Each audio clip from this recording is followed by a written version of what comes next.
말씀의 제목은 양의 문이 되시는 예수님입니다. 양의 문이 되시는 예수님.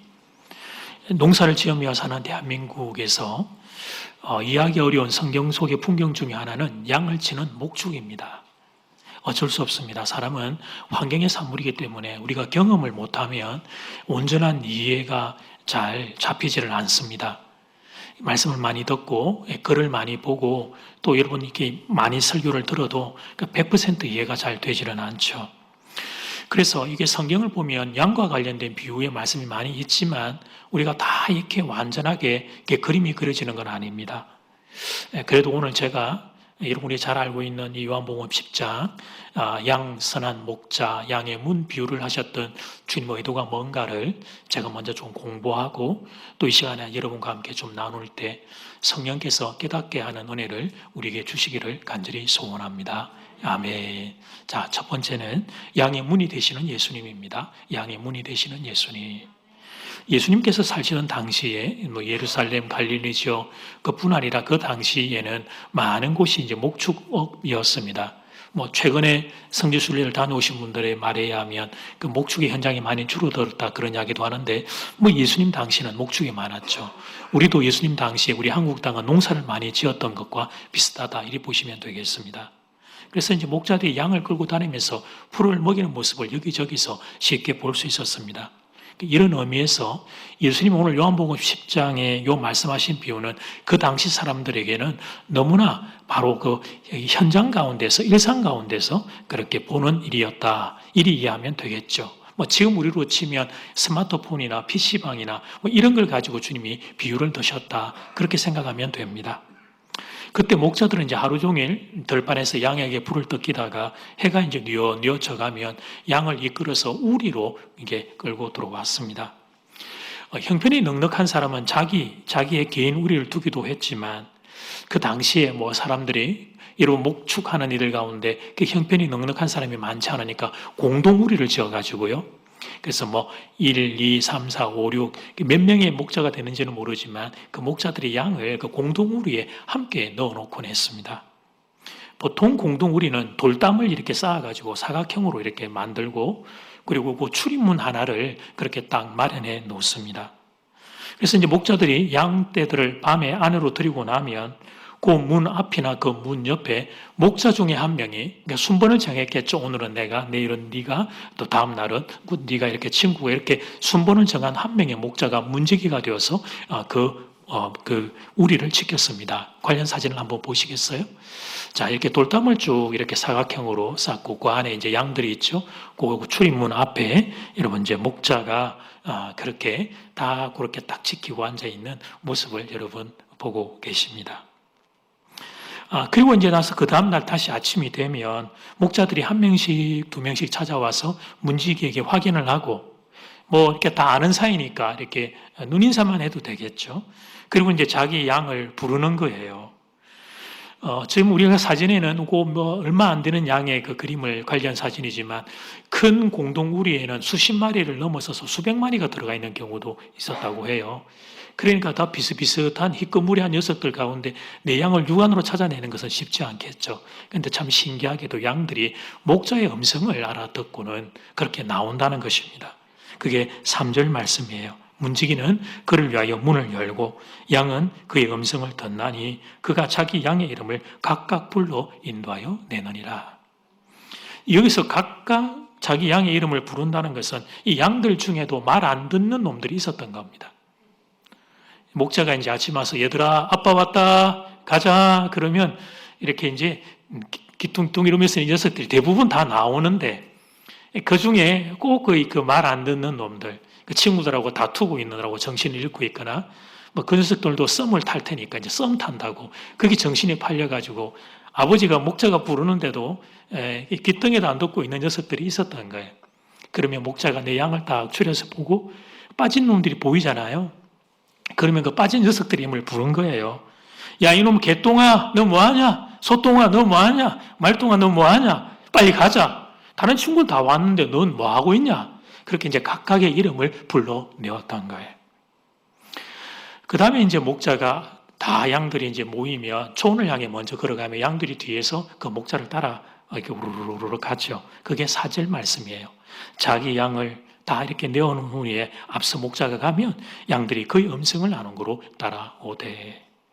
그러면 이제 그 다음에 또 다른 2번 목자가 와가지고 자기 양을 마찬가지의 방식으로 불러내었습니다. 이것이 그 당시 들판에서 일어났던 참 정겨운 아침마다의 풍경이었어요.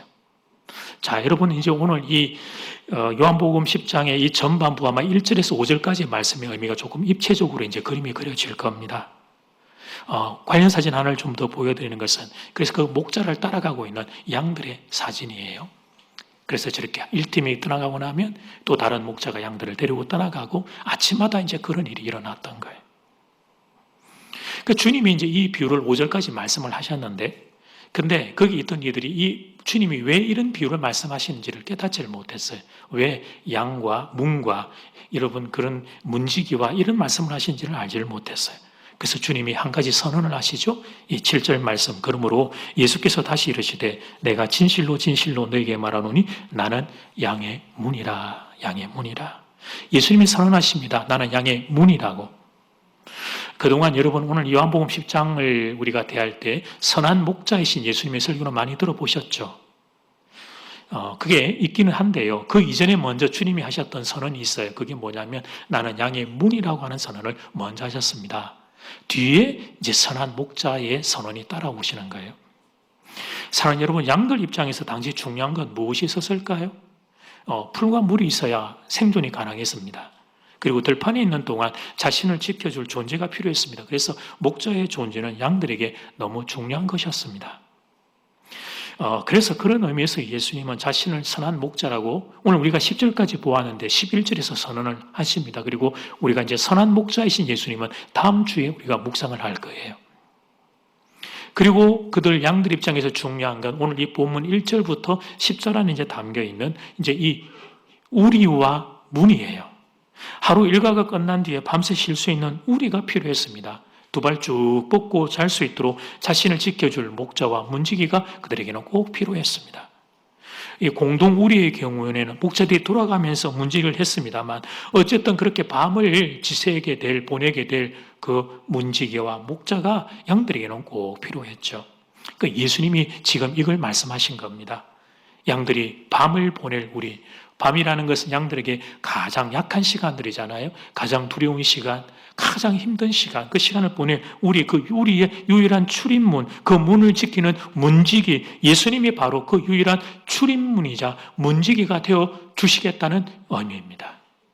오늘 주님이 이제 이 말씀을 비로 드신 거예요.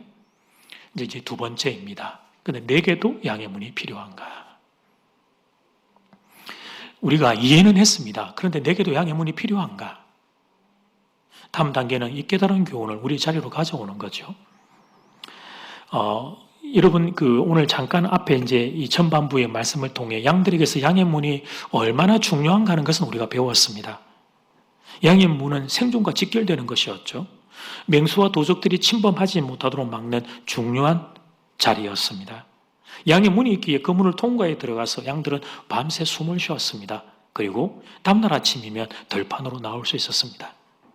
양들에게 있어서 양의 문은 생명의 문과 똑같은 무게였단 말이죠. 그렇다면 여러분, 내게도 양의 문이 필요합니까? 어떻습니까? 여러분에게는 양의 문이 필요합니까? 이게 느닷없이 받은 질문이라 쉽게 대답이 안 되기도 하고 또 우리는 양이 아니잖아요. 그죠? 우리는 사람이니까. 그래서 이게 양의 문이 사람이 내게도 왜 필요한가? 이게 바로 직결되어서 잘 연결이 안 돼요. 사랑하는 여러분, 예수님은 성경을 보면 인생인 우리를 양으로 많이 비유를 하셨잖아요. 왜 양으로 많이 비유하셨을까? 그렇습니다. 양이 가지고 있는 그 몇 가지 특질을 인간이 가지고 있는 특질과 연결시키셔서 말씀하신 겁니다. 인간이 내가 어떤 존재인지를 잘 모르니까, 인간이 내가 어떤 존재인지를 자기 인식 가운데 깨닫지 못하니까 양을 끌고 와서 그걸 깨닫도록 주님이 우리에게 도움을 주셨던 거죠. 양의 특징과 관련해서는 여러분도 이미 많은 설교를 통해 들어 알고 있는 지식들이 있으실 텐데 그 알고 계시는 내용 한 두세 가지만 말씀을 드릴게요. 일단 여러분, 양은 눈이 나쁩니다. 눈이. 시력이 좋지 않아서 눈으로는 목자를 잘 분별을 못한다고 해요. 그런데 대신에 이제 귀가 눈보다는 좋아서 목자의 음성을 통해서 그걸 분별한다고 합니다. 어쨌든 여러분, 양들은 눈이 좋지 않아요. 그래서 이건 진짜 저를 닮았다, 그런 생각이 들어요. 저도 눈이 좋지 않아요. 그래서 이 자리에 계시는 여러분들이 다 미남 미녀로 보이는 이유가 제가 이제 눈이 좋지 않아서 이제 그런 건데, 양들이 어쨌든 그래요, 여러분. 그리고 여러분, 양은 또 잘 넘어져요. 다리가 약합니다. 넘어지면 또 일어나지를 못해요. 일단 넘어지면 말 그대로 이렇게 벌러덩 자빠집니다. 그래서 뒤집혀져 버린 양은 웬만큼 힘을 써도 스스로 일어나지를 못한다고 해요. 여러분 보시는 사진이 뒤집힌 양 사진이에요. 아주 어렵게 구한 사진이에요. 그죠? 저 찰나의 순간을 목자가 그죠? 구하기 전에 이제 찍었겠죠. 그래서 목자가 와서 저 녀석을 바로 잡아 세워줄 때까지는 그 상태로 누워 있는다고 합니다. 심한 경우는 목자가 멀리 있거나 알아보지 못하면 버둥거리다가 배에 가스가 차서 그것이 혈액의 순환이 제대로 되지 않아 저 상태로 죽는 경우도 있다고 해요. 그리고 여러분, 양은 방어력이 제로입니다. 양은 자신을 방어할 만한 능력이 거의 없어요. 여러분, 그래서 그 운동하는 스포츠 팀들이 동물을 여러분 원래 마스코트로 삼잖아요. 뭐 라이온스라든지 타이거스라든지 베어스라든지. 그래서 뭐 라이온스 이겨라, 베어스 이겨라, 타이거스 이겨라 그러지만 여러분, 양 이겨라, 양 이겨라, 여러분 그런 거 보셨나요? 물론 미국의 풋볼팀, 아메리칸 풋볼팀에는 양을 상징으로 하는 팀이 있지만 그건 일반 이게 양이 아니고요. 머리에 뿔이 나 있는 그런 거친 양을 상징으로 하죠. 양은 그만큼 약한 존재예요. 잘 안 보이죠? 뛰는 속도까지 느리기 때문에 반드시 그를 지켜주는 존재가 있어야 합니다. 그 양은 목자 없이 살 수 없는 존재입니다. 근데 이 양의 덕질을 살펴보면 살펴볼수록 왠지 나랑 참 많이 닮았다, 그런 생각이 들지 않습니까? 사랑하는 여러분, 여러분은 눈이 좋으십니까? 아니, 육안의 시력 말고 큰 인생의 시야를 가지고 계십니까? 멀리 볼 수 있고 넓게 볼 수 있습니까? 어디로 가면 생명의 땅이고 어디로 가면 죽음의 땅인지 여러분 아십니까? 여러분은 시야가 좋아서 어떤 선택을 하든 최선의 선택을 할 자신이 있습니까?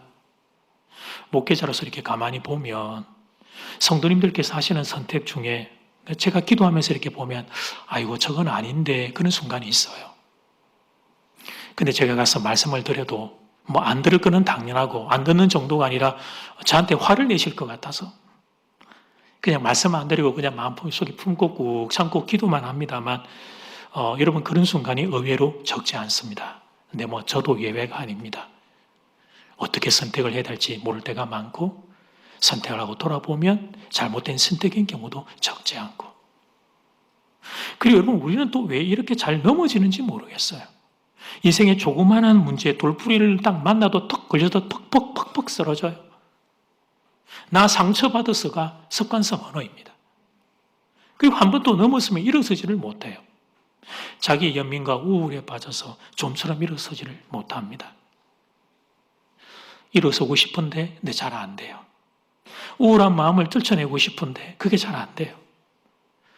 마음이 좀 안 좋으면 이상하게 몸도 따라서 안 좋아지고 몸이 조금 안 좋으면 이상하게 마음도 따라서 함께 이렇게 약해지는 그 우울의 그 연약한 늪 가운데 있고 싶지 않은데 그런데 그게 헤쳐나오는 게 잘 안 돼요. 물론 인간은 만물의 영장이 맞죠. 다른 피조물들과는 현격한 차이를 보는 탁월한 존재가 맞습니다. 그러나 그런 인간도 노화 현상이 일어납니다. 결국은 죽음을 맞이하게 됩니다. 이렇게 놀라운 문명을 개발한 인간이라면 이 땅에서 영원히 사는 법 이제는 좀 찾아낼 만도 해 보이는데 안 됩니다. 죽음의 극복만이 아니라 인간의 노화 현상도 막지를 못해요. 물론 조금씩의 시술과 약의 도움으로 여러분 우리가 젊음들을 조금씩 연장시키기는 합니다만 그러나 죄송한데요. 60이 넘으면 거기서 거기입니다. 60이 넘기 시작하면 약 먹는 것만 가지고도 배부를 정도의 상태로 들어가죠. 저도 먹는 약만 가지고도 배가 부를 것 같아요. 우리가 다 그렇게 늙어갑니다. 인간은 양과 똑같습니다. 우리의 생명을 지켜주는 이가 없으면 살 수 없는 참 연약한 존재이죠. 15년 전입니까? 우리 교회에 제가 처음 부임했을 때 강건하셨던 어른들이 많이 약해지셨습니다. 여기도 우리 몇 분 보이시는데 그때 막 저 업어주셨는데 저 맛있는 거 많이 해주고 그러셨다 참 그때. 그리고 한 분, 두 분 저를 떠나서 하늘나라로 입성을 하셨습니다. 몸이 약한 어른들을 보면 속이 많이 상해요. 그리고 또 먼저 하늘나라로 가신 분들을 생각하면 마음이 아려옵니다. 보고 싶어서 그렇습니다. 먼 훗날 하늘나라에서 다시 만날 날이 있음을 제가 모르지 않지만 근데 문득문득 그립고 문득문득 보고 싶고 그렇습니다. 무엇보다 몸이 아픈 어른들을 보면 참 속이 상해요. 안 아프시면 좋겠는데 건강하게 그냥 제 옆에 조금 건강하게 더 오래 계시면 좋겠는데 그런데 이 작은 소원이 이게 제 뜻대로 되질 않아요. 제가 뭐 욕심내는 것도 아니고 사랑하는 우리 교회 어른들 좀 건강하게 옆에 계시게 해달라고 기도하는데 근데 그게 참 제 뜻대로 되지를 않아요. 사랑하는 여러분, 우리 인생은 왜 이렇게 되었을까? 왜 우리들의 인생에는 질병이 들어오고 아픔이 들어오는 걸까요? 노화 현상은 왜 일어나고 죽음은 우리가 왜 조구해야 하는 걸까요? 성경은 이에 대하여 간단하고 명확하게 선언합니다. 그것은 죄 때문이라고 선언합니다. 로마서 5장 12절 말씀. 그러므로 한 사람으로 말미암아 죄가 세상에 들어오고 죄로 말미암아 사망이 들어왔나니 이와 같이 모든 사람이 죄를 지었으므로 사망이 모든 사람에게 이르렀느니라. 인류를 대표하는 한 사람 아담이 죄를 범함으로 모든 사람이 죄의 노예가 되었습니다. 그 결과 죽음이 모든 사람에게 임했습니다. 여기는 뭐 유대인, 헬라인 막 예외 없습니다. 죽음의 씨를 가지고 태어나기 때문에 누구든지 구원받지 못하면 영원히 죽을 수밖에 없습니다. 최근은 한국의 출산율이 떨어지는 시대이기 때문에 새롭게 태어난 아이들 한 명 한 명이 얼마나 귀한지 모르겠어요. 그런데 여러분, 제가 오늘 조금 냉정한 말씀을 드립니다. 그 귀한 아이들이 태어나는 순간부터 동시에 죽음을 향한 카운트다운이 시작되는 겁니다. 여기는 한 사람도 예외가 없습니다. 그래서 사람은 누구나 다 우리를 구원해 줄 구원자가 필요합니다. 제 아무리 죄인이 아닌 것처럼 가장해도 속일 수 없습니다. 그 사람도 늙고 병들고 죽게 됩니다. 공부를 아무리 많이 해도 경제적인 부를 아무리 많이 쌓아도 성자라고 하는 소리를 아무리 많이 들어도 사람은 모두가 다 죽습니다. 이 첫 번째 죽음이 우리 모두에게 있다는 것은 그 다음에 영원한 죽음의 문 앞에 또 서야 한다는 것을 의미합니다. 한 가지 죄의 뿌리와 관련된 이해를 돕기 위한 한 가지 좀 비유를 말씀드릴까요? 건강상의 이유나 아름다움을 이유로 성형수술을 하는 경우들이 있습니다. 저는 개인적으로 적절한 성형수술은 괜찮다고 생각합니다. 다만 이제 지나친 성형수술은 자제해야 되겠죠.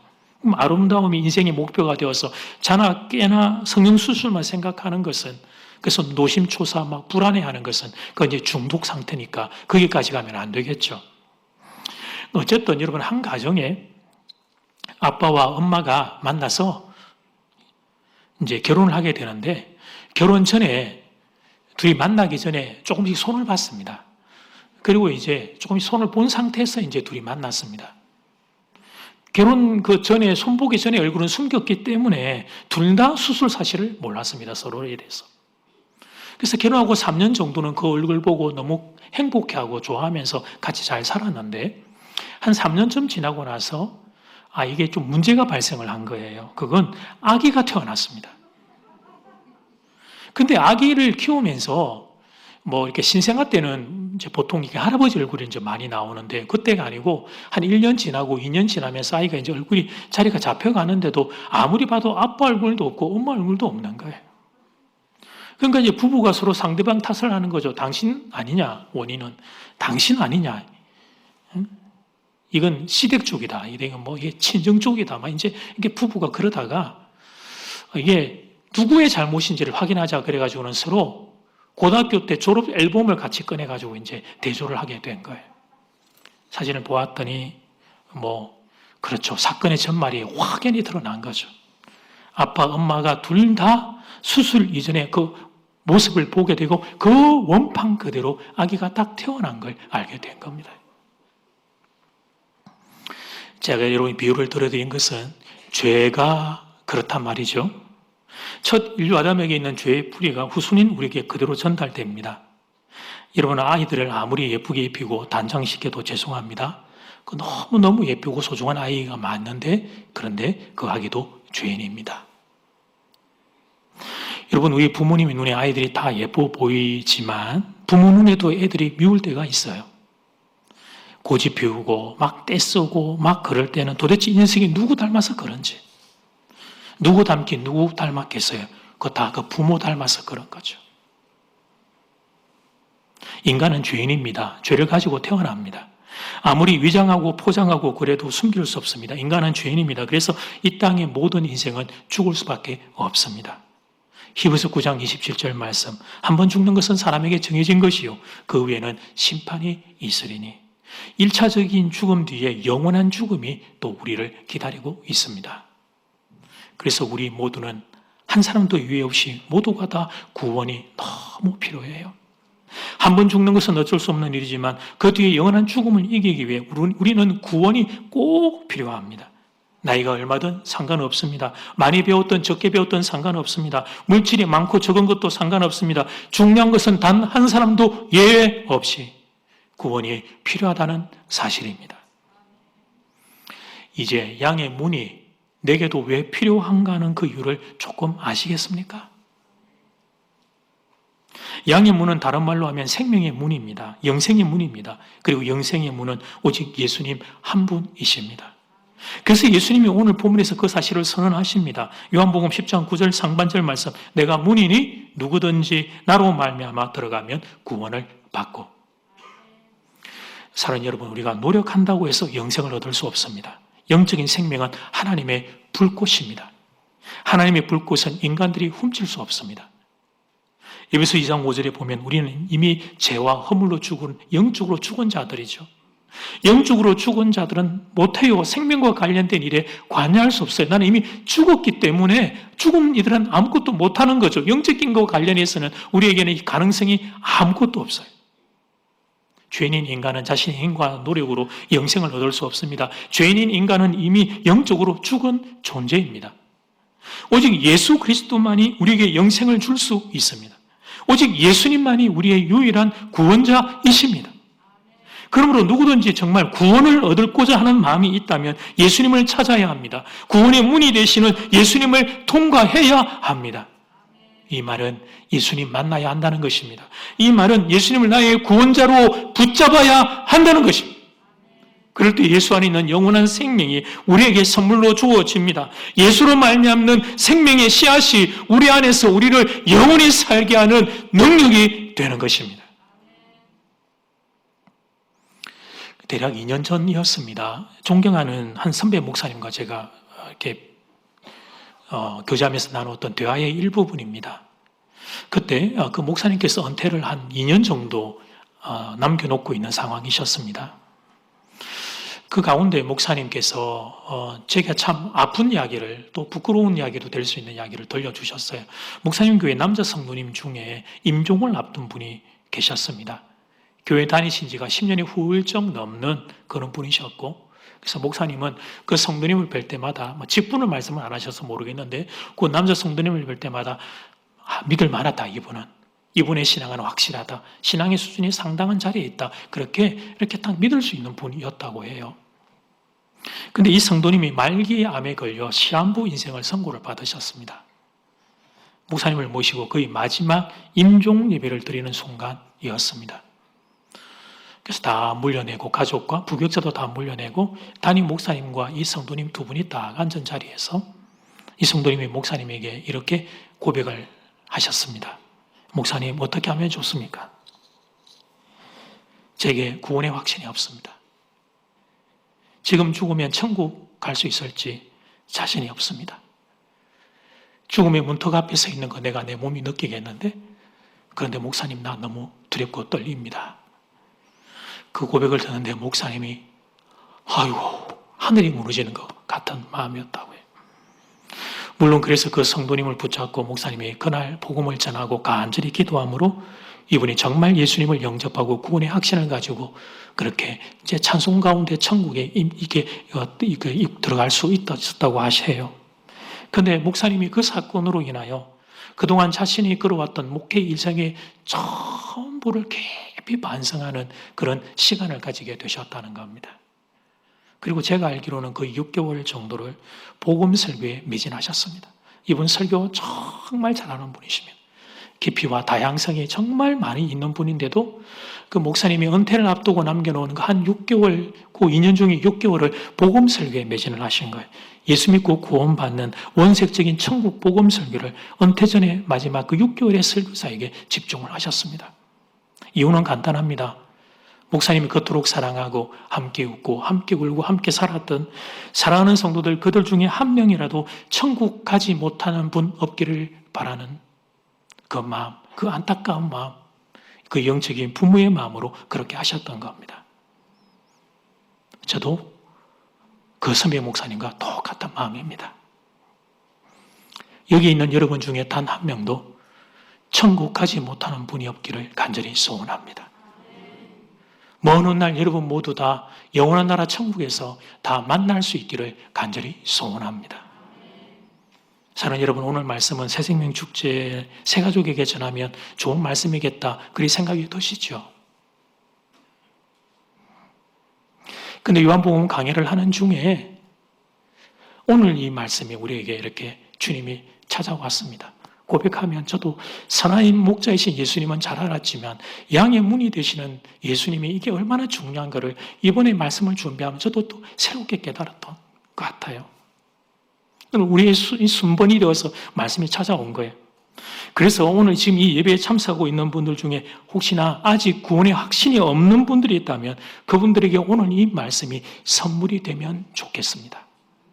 아직 구원의 확신이 없는 분들이 계신다면 오늘 이 시간 말씀으로 찾아오신 예수님을 영접하시기를 바랍니다. 교회 몇 년 다녔냐? 그런 거 중요하지 않습니다.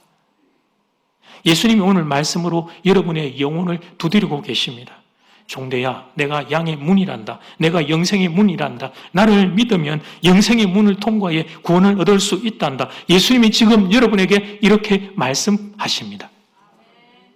오늘 말씀 앞에 여러분도 믿음에 화답하기를 바랍니다. 예, 예수님, 저도 예수님 믿고 싶습니다. 예수님의 문을 통과해서 구원을 얻고 싶습니다. 저를 구원해 주시옵소서. 이런 고백이 일어나기를 바랍니다. 아버지, 어머니의 예수님 말고, 남편의 예수님 말고, 아내의 예수님 말고, 나의 예수님을 만나기를 원합니다.